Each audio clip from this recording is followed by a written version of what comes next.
అకాల వర్షాలు అన్నదాతలను ఆపదలోకి నెట్టేశాయి. ఒక్కసారిగా పడిన వడగండ్ల రైతులు కంట నీళ్లు పెట్టిస్తున్నాయి. ఆరుగాలం కష్టపడి పండించిన పంట చేతికందే సమయంలో వర్షార్పణం అవడంతో మట్టిని నమ్ముకున్న మనుషులు దిక్కుతోచని పరిస్థితిలో పడ్డారు. అనుకునే ఆపన్న హస్తం కోసం ఎదురు చూస్తున్నారు.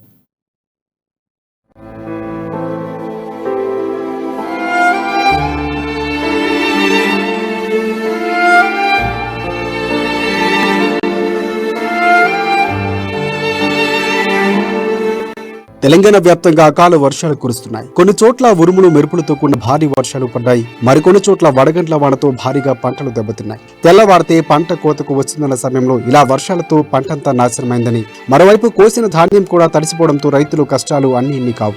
మీ ముంగట్నే కనబడుతుంది కదా, అంత తెల్లవాడిపోయింది, అంత రోగం వచ్చింది, ఉన్నాయంటే ఆడిపోయినాయి. ఇక మా బతుకు బస్ స్టాండ్ ఏదైనా ఉరి పెట్టుకొని చచ్చిపోడే అంతకొలిక్కి మా బతుకు గిద్దే. ఏ వాళ్ళు డే చెప్తారు, నా పట్ల ఆకుపడితే ఎంతో ధైర్యం ఉంటది. నాకు ఆడిబిడ్డే, ఒకదే బిడ్డే, కొడుకులు లేరు. ఏదో కష్టపడి ఏదో చేసుకుంటున్నా, ఏదో నా పిల్లల పైకి తేవాలన్న పిల్ల బిడ్డే బతుతుంది. బిడ్డే ఏడుస్తున్నది పట్టి ఇట్లా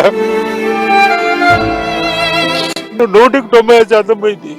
5 ఎకరాలు ఉంటుంది, 5 ఎకరాల 1 ఎకరం మాటలు స్వేల్ అయినాకు ఇదంతా వస్తుంది, మిషన్ గా సరిపోతుంది. వస్తే లాభం ఏముంటది నాకు, అన్ని ఉప్పు ధరలు ఉన్నాయి, అవి సో కొన్నారు బల్లబోళ్ళు. ఉమ్మడి నిజామాబాద్ జిల్లా వ్యాప్తంగా భారీ వర్షాలు కురిశాయి. పంట పొలాలతో పాటు మామిడి, కూరగాయలు పంటలు కూడా పూర్తిగా దెబ్బతిన్నాయి. అప్పు చేసి పెట్టుబడి పెట్టి ఎంతో ఆశగా ఎదురు చూస్తున్న రైతులకు నిరాశ మిగిలింది. జిల్లాలో వేల ఎకరాల్లో పంట నష్టం వాటిల్లింది. దాదాపుగా 90% వరకు వడ్లు నేలరాలిన పరిస్థితి ఉంది. భారీ ఎదురుగాలకు మామిడికాయలు పూర్తిగా రాలిపోయాయి. నువ్వుల పంటకు భారీగా నష్టం సంభవించింది. ఉన్నది 195% మొత్తం రాలిపోయిన ఇత్తులు. ఇలా ఏం మాకు ఏం చేసినా ఏం లాభం లేకుంటున్నది. ఇప్పుడు ఇలా ఏం చేసినా ఒక తర్ర కోసుకుంటే తప్ప కానీ మాత్రం ఇలా మాకు ఇంత గడ్డి కూడా వెళ్ళేటట్లు అవకాశం లేదు. అంత మొత్తం తర్ర ఉన్నది. ఇలా అది మాత్రం ఏం లేవు. ఇలా మాకు లాభం ఏం లేదు. ఆ కోసిన మిషన్ ఖర్చు లేదు. మాకు మేము చేసేంటికి చేసేంటికి మాకు ఏం ఆధారం లేదు. మీరు ఏమైనా గవర్నమెంట్ ఏమైనా ఆదుకుంటే బసాయించినట్టు లేకుంటే ఏదైనా చేసుకొని పొడిచినట్టు ఇంతకు తప్ప ఏం చేయలేకపోతున్నాం. అదే సార్, ఇట్లా పడ్డాయి, వర్షాలు పడ్డాయి, ఇప్పుడు రాళ్ళు పడ్డాయి, ఉన్నాయని రాలిపోయినాయి. మమ్మల్ని ఎవరు ఆదుకునేటోళ్ళే లేరు. ఇప్పుడు ఏమి మందులకు కూడా సరిపోయి మరి మేము ఎట్లా చేసుడు? మరి మీరు ఏమన్నా ఆదుకుంటారా ఎట్లా? మరి అది చూడు, 95% పోయినాయి. ఇప్పుడు చారణ శాతం ఉన్నాయి, చారణ శాతం కూడా కోతలకు సరిపోవు. అవి మరి ఎట్లా చేస్తారు సేరు మీరు గారు? ఆ చెటోళ్ళు ఎవరు చేస్తారు మరి అట్లా చూడరు కొద్దిగా ఎట్లా చేస్తారు అంత ఇట్లా సేమ్ మొత్తం అంతా.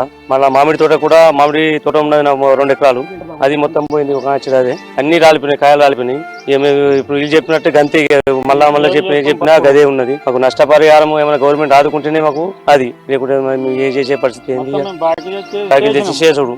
పొలం పోయింది, మామిడి తోట ఉండే 2 ఎకరాలు పోయింది, అన్ని పోయింది.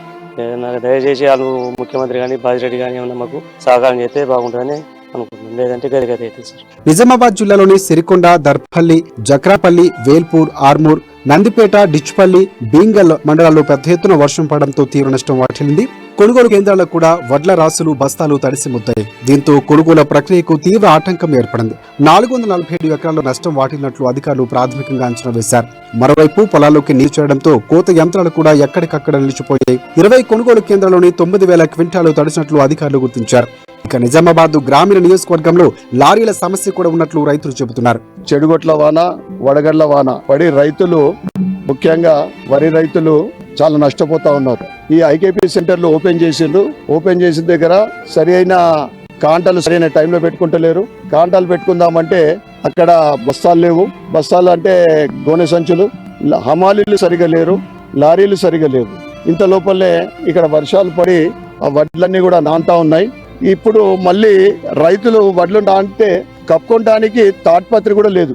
అసలు కేంద్ర ప్రభుత్వము ఈ ఐకేపీ సెంటర్లకు అన్ని రకాలైన అంటే తాడ్పత్రి, సుత్తిల్లి, ఈ బార్దాను, హమాలి మరియు ట్రాన్స్పోర్ట్ లారీ ఛార్జెస్ అన్ని కూడా కేంద్ర ప్రభుత్వం భరిస్తే మేము డిమాండ్ చేస్తూ ఉన్నాం. ఈ తడిసిన ధాన్యాన్ని ఎటువంటి తరుగు లేకుండా వెంటనే రైస్ మిల్లకు మీరు తరలించాలా. రానున్న 3 రోజుల్లో ఉరుములు, మెరుపులు, ఈదురుగాలుతో కూడిన వర్షాలు ఉండడంతో రైతులు ఆందోళన చెందుతున్నారు. ఇప్పటికే చేతికి వచ్చిన పంట నేలపాలైందని రైతులు ఆవేదన వ్యక్తం చేస్తున్నారు. ప్రభుత్వం తమకు తక్షణమే నష్టపరిహారం చెల్లించాలని రైతులు డిమాండ్ చేస్తున్నారు.